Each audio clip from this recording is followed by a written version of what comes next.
And so this is the final thing that's causing the whole overgrown children thing. And he basically says that when parents go through this, as I said in point one, they go through this, I'm sacrificing what I'm interested in so my kids can have a better life. It's so often what we do, right? It's a common story. We sacrifice for you. He says that doesn't help your children because all they do is they mimic what they see and they go do the same thing. Josh Hodge, so in 18 Lost, very good example of this. Josh Hodge, chapter 6, just before mine, talks about he looked at his dad, he looked at his brothers, he came to the conclusion that, people don't do what they're really interested in. They just do like a realistic kind of solid job. And he formed this idea he writes about, and it's what influenced him to study for like more than 5 years, in the end, 7 years, things he wasn't really interested in. And he's still grappling with that conditioning now, and we're 27.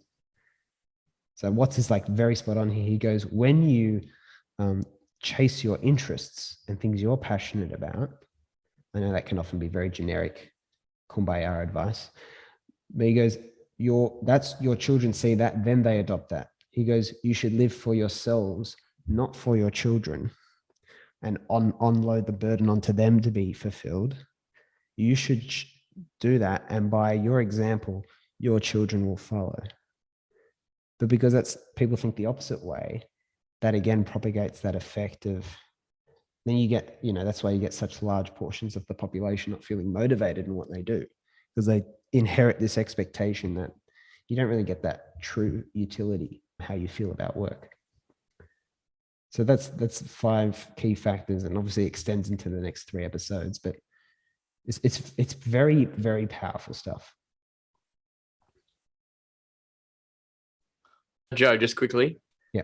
What are some of the key characteristics of someone that's sort of delaying moving into the adult world? For example, you use the reference of when we're at university and we're just sort of obviously living at home and just studying, going through the motions and drinking, et cetera, et cetera. What do you know? Any examples come to you off the top of your head of people there are some people who are at university but are seizing life. Let's be clear. I just know that I wasn't, and from what you've shared, you weren't. Same with me, yeah. And seizing life is a matter of degree. There's no black and white distinction, I'm sure. Yes. But I think that, like, I'm working on a blog piece that's taken me a while called the 25 list. There's just this idea of like a more holistic set of things to tick off before the age of 25, and learning and working on things is part of it. And I think it's not delaying and going on the most direct route possible to what matters to you, for example, but also just this posture of making the most of things. And it results in a feeling of, well, it's the opposite of 6 out of 10 life, if that makes sense.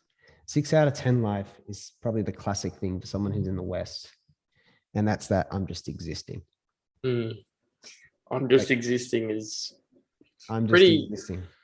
Pretty significant when it comes to those early university years when you start doing it. You're not really enjoying it.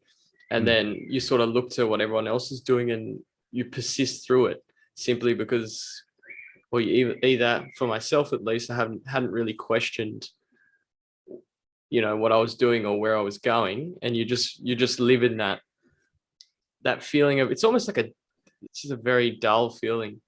It's incredibly dull. It's a terrible feeling, especially because you think it's normal, you think it's the best it gets. Very often you think this is just how life is. This is adult world. I was warned it's not as fun as school. It's not as carefree. Well, that's how I felt anyway. Yeah, like there's no like, this is what really living looks like.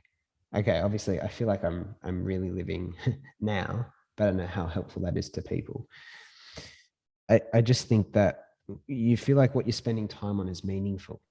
When it's social interactions with friends, you don't leave away feeling, well, I just went to that for the sake of it. You feel like, yeah, that was great, Like I didn't just go out and drink because that's what we do and whatever. It wasn't even that good a time. Like I went out, we had a few drinks. What a laugh, what a memory. And I travel and we have these memories. Maybe I think I've always thought that when you look back, you measure life in memories. So if you look back and you're proud of the memories you've gathered, again, that's very low risk. But it's at the early stage, if it's early career especially, it normally looks like seizing opportunities, right? Really, really trying things, and just not half-assing anything you're doing.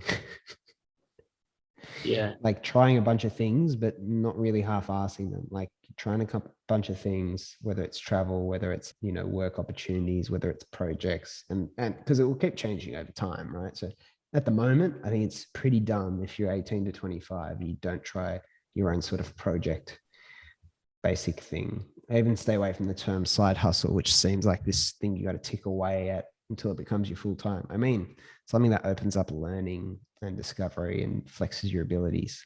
The classic we say in constant students, the podcast and writing habits, easiest examples. What we're doing right now. And yeah, it's just the idea that any of this should wait is ridiculous. The problem is it's common. So it happens. I think we talked about the intangible feeling you get when you're in a good place in your life is when you get to, I can't remember. Yeah, I think it was discussing it with you when you get to Friday. Say you worked, I was describing to you how I felt working Monday to Friday. You get to Friday and you're like, oh, what do I do now? Because the time had just gone because you were engaged in what you were doing and through also, that. you're not just jubilant when it's Friday and depressed when it's Sunday night is Yeah. normally a good barometer to. Well, yeah, you almost get a feeling, oh, it's Friday. What am I going to do? Because you've been so engaged. It's Yeah, almost the exactly. opposite. It is the opposite actually for me, Yeah. which is a bit sad. Maybe I'm just a loser. Yeah, it's fascinating, but better to live in reality, and it's scary to think about what's ideas here. So we'll continue with that tomorrow when we talk about faculty people cultivate a studied mediocrity. It's a See you. bit of a mouthful. Bit of a mouthful. See you tomorrow for that.